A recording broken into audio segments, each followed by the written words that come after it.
particularly coming from behind. There's a lot of controversy about the disallowed Cavani goal. So let's Chris talk us through it, and then we'll get your look at Dion's nodding like he's about to send somebody down. Okay, so.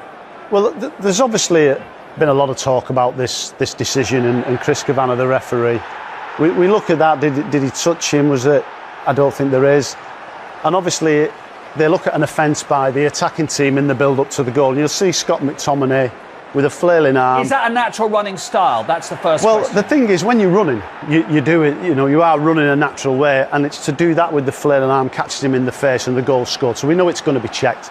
So the VAR's recommended a review. So obviously Chris Cavani goes to the referee review area, and he looks at that situation. And I would say that for him to overturn that decision is difficult. Now, a lot of people say, "Oh, come on, Chris, that's not what the game's about." But when you clearly see him make that motion and catching Son in the face, he's not going to turn the decision over, and that's why the. He's not going to go against the VAR. He's not going to go against the VAR. He's going to stay with the. So you think that you do think it was a clear and obvious error that he had not penalised McTominay originally? In my opinion, I think it's a modern day foul. Yeah, I do. No, not in the Rubbish, referee. No pro, no ex-pro will tell you that goal should have been disallowed.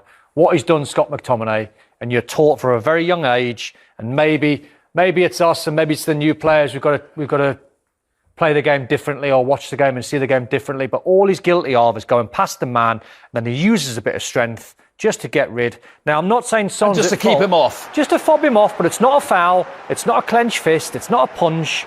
Now, where I feel a little bit for Son is, this sounds really crazy, but they can hurt. If you got a fingernail in the eye, they could sting. You could get a broken nose, they could sting. It's not a foul, it's accidental. There's 22 players on a football pitch. There's going to be collisions. That was accidental from Scott McTominay. That goal should never, ever, ever be chalked off. Not in a million years. What he said. Everything he said. Everything he said is absolutely spot on. It's embarrassing. And I think if you look at the players that play the game now, forget the play. Look at players like Pogba. He's a prime example. He's always doing this. Plays with his arms. As a midfield, Don's as a midfield player, Don has to get by somebody, get by him with the ball, and then you have to sort of get yourself free. Do you not, with your refereeing hat on, do you accept that? There has to be a little bit of holding off and strength and fending off, and there will be accidental collisions. Yeah, there will. I mean, if you look at corner kicks, you're always going to get people jostling for position. So why is that not under the accidental collision category? I don't think it is an accidental collision because he's not in a natural running movement. He's actually gone like that. I mean, Don, when he did this, but when he's got his hand there in his face and he catches him, it's difficult for the referee. To be fair, I think Son's tried to pull him back a bit as well. I think that, let's get it right, it's an absolute, it's a 100% wrong decision. 100%. Referee's got it absolutely.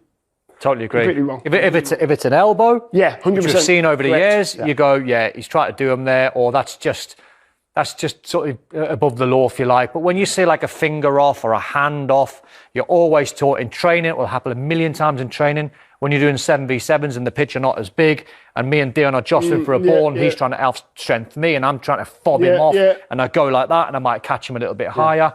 To chalk a goal off for that. I think, that is the talking point, because if you took that incident in isolation in the middle of the field that didn't lead to a goal, the referee gives a free kick, someone puts their hand on the ball, and play. Correct, it becomes a major talking point because a goal is scored. But as I said, the final decision rests with the on-field match official, who's had the opportunity to go to the screen, and he had a look at it again. I don't think the ref, is it Chris Cavani? Chris Cavani. I don't think he looked comfortable low. In my humble opinion, and I could be... What disallowed the goal? I think so. I think I've seen something in his sort of face. I'm going to disallow this. I've been told by VAR to go and check and maybe have a look at it. Once he's disallowed it, I bet in the back of his mind he's thinking, maybe years ago that would have been fine. You said modern day foul. Inevitably, there was a little bit of to and fro between the managers, with Ole Gunnar Solskjaer saying, I wouldn't want my son to stay down like that, and then Mourinho saying, what about the Pogba elbow? Yeah. So what about the Pogba elbow? Well, if we just come back to this one, people were actually saying, why wasn't he sent off? Well, it's not reckless play. It was just a careless one. And I think the Pogba one's different.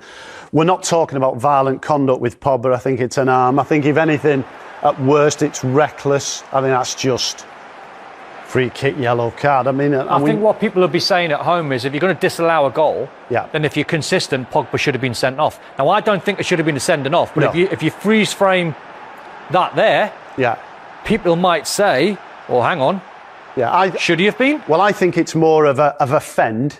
But you're right in what you're saying. It's a fend, but like so is Scott McTominay fending. Yeah, but there's a difference between careless and reckless. I think with Scott McTominay, when he's running, he's doing that. He's in a running motion, does that, and he's not really looking. Pogba's side on knows exactly what he's doing for his position, the proximity. And do you think that's a red then? No, I think that's yellow. That's reckless.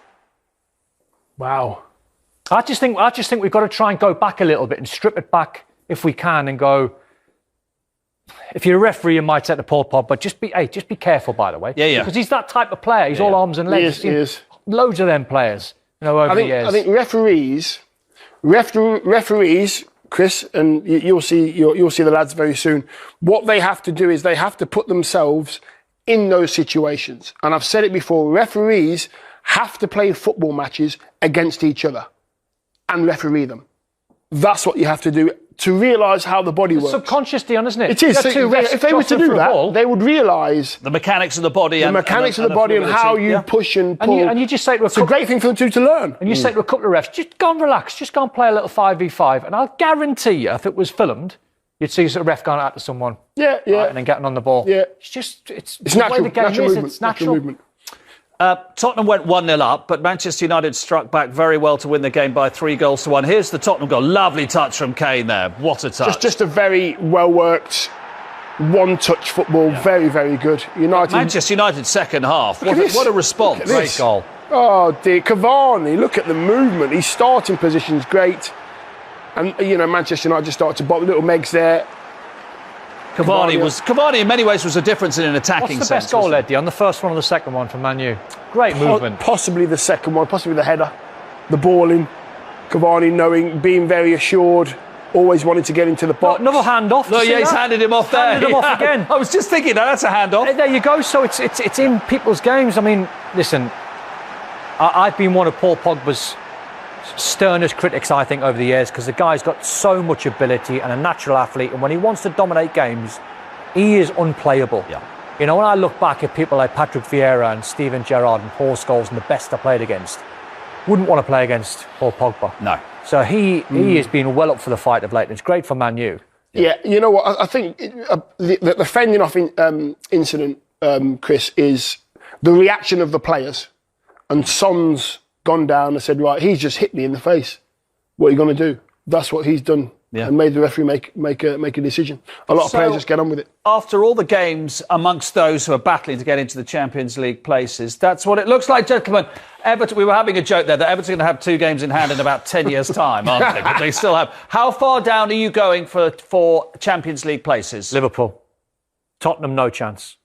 Too many horses to get by there. Yeah. I'll have to agree with that, Don. And then they're all vying. They're all vying for 3rd and 4th. You wouldn't give Everton an outside sniff if they win their 2 games in hand. They'd be on 53.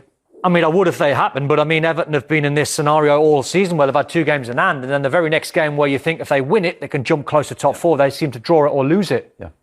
So Liverpool for you, down to Liverpool. Yeah, I think Liverpool. I don't think Spurs are consistent enough. They haven't got good enough players. Everton would take Europa League football. I think for Carlo Ancelotti to have that market with a bit more money in Europe next season, I think they take that next season with fans in the stadium. Europa League football would be great for them. They're going to attract some bigger signings. You know what? I think. Should we have a quick look at some fixtures? Carry on talking, but let's show them the fixtures. I think out of that group of players, group of teams, I think Spurs are the most precarious side. Because when they lose Harry Kane, because they will lose him, because they're not winning anything and he wants to win things, they'll lose Son and they'll lose others and they'll lose others. Quite a knock-on effect. And I think they're going to be pretty precarious. We're going to start with the Tottenham fixtures because, as Dion has just said there, time is running out, to be blunt, isn't it, for the top 4? It is, It's really running out. It's not the worst bunch of fixtures by any means.